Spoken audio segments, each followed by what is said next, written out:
मैं पूछना चाहूँगी कि इतने वर्ष आप गांधी परिवार के लिए बैकरूम बॉय थे इस इलाके में, अमेठी में। आपने चुनाव प्रबंध किया था उनके लिए। इस बार चुनाव लड़ने का फैसला क्यों किया?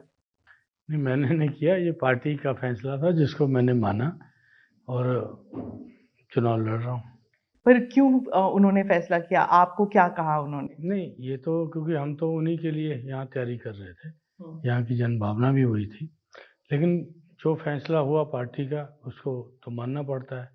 पार्टी का सोल्जर हूँ तो वो माना फैसला मैंने। पर सबने सोचा था कि यहाँ से गांधी परिवार का कोई ना कोई तो लड़ेगा, या तो राहुल गांधी या प्रियंका। देखो, यहाँ पे रायबरेली और अमेठी गांधी परिवार का ही कॉन्स्टिट्यूंसी मानी जाती है शुरू से। तो वहाँ से राहुल जी लड़ रहे हैं, यहाँ से मैं लड़ रहा हूँ। लेकिन क्या ये सही बात है कि एक डेमोक्रेसी में किसी एक इलाके एक कॉन्स्टिट्यूएंसी को परिवार का गढ़ माना जाए? नहीं, देखो, ये नहीं है। यहाँ की जनता जब प्यार करती है तो परिवार तो अपने आप बन जाता है, ठीक है ना। तो ये आज से नहीं है। रायबरेली तो अगर आप जाएंगे तो रायबरेली तो 1921 से नेहरू जी ने शुरू किया था। किसान आंदोलन को लीड करने आए थे वो, मोतीलाल नेहरू जी के कहने पे। और रायबरेली भी 75 से संजय जी ने शुरू किया था। पहला इलेक्शन हारे भी, उसके बावजूद भी कांग्रेस नहीं छोड़ा, अगला इलेक्शन जीते हो। तो ये तो इतने सालों से जब ये होता है परिवार ही हो जाता है। तो अगर संजय गांधी चुनाव हार के फिर वापस आए, राहुल गांधी चुनाव हार के फिर वापस क्यों नहीं आए? नहीं, यहाँ का तो रायबरेली मैंने बताया दोनों कॉन्स्टिट्यूंसी उन्हीं की हैं।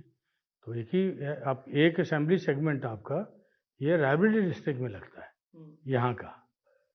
वो तो ये इलाका, लेकिन अमेठी का मैं कह रही हूँ, हारने के बाद वो मुड़ के उन्होंने देखा तक नहीं। अब आ रहे हैं आपके लिए कैंपेन करने।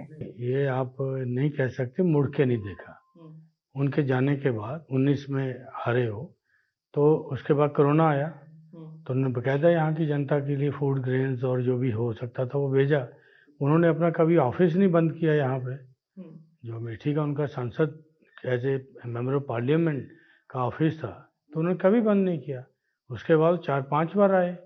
उन्होंने यात्रा के दरम्यान भी 9 किलोमीटर पद यात्रा भी करी, इलेक्शंस में भी आते रहे। तो ये सारा तो किया उन्होंने। अच्छा, तो अगर इतना किया तो फिर क्यों नहीं आए लड़ने के लिए यहाँ पे? नहीं, लड़ने के लिए पार्टी का फैसला है, ठीक है। वो उसके अंदर क्यों इतनी बड़ी वो सीईसी है, तो उसके अंदर मैं पार्ट नहीं हूँ उसका। वहाँ जो भी डिस्कस हुआ होगा तो उसका तो मैं। उन्होंने आपको क्या कहा कि क्यों आपको कह रहे हैं लड़ने के लिए? क्या एक कहा रीजन? नहीं, रीज़न कुछ भी नहीं था। उन्होंने फैसला था कि भी आपको लड़ना है और मैं सिर्फ। तो ये फरमान थोड़ी ना होता है, कुछ कहा होगा आपसे? हाँ, उन्होंने ये कहा कि आपको लोग वहाँ के जानते हैं, आपसे बेटर कोई कैंडिडेट नहीं होगा, तो इसलिए लोग वो जाना चाहिए जिसने सेवा करी। फिर मैंने राजीव जी के टाइम से सेवा करी यहाँ पे। 22 साल की उम्र में यहाँ पे आया था, 22.5 साल थी मेरी उम्र। पंजाब से आए थे? मैं पंजाब से आया था। यूथ कांग्रेस के एक प्रोग्राम था, इंडियन यूथ कांग्रेस का प्रोग्राम था। उस समय तारिक अनवर साहब हुआ करते थे प्रेसिडेंट।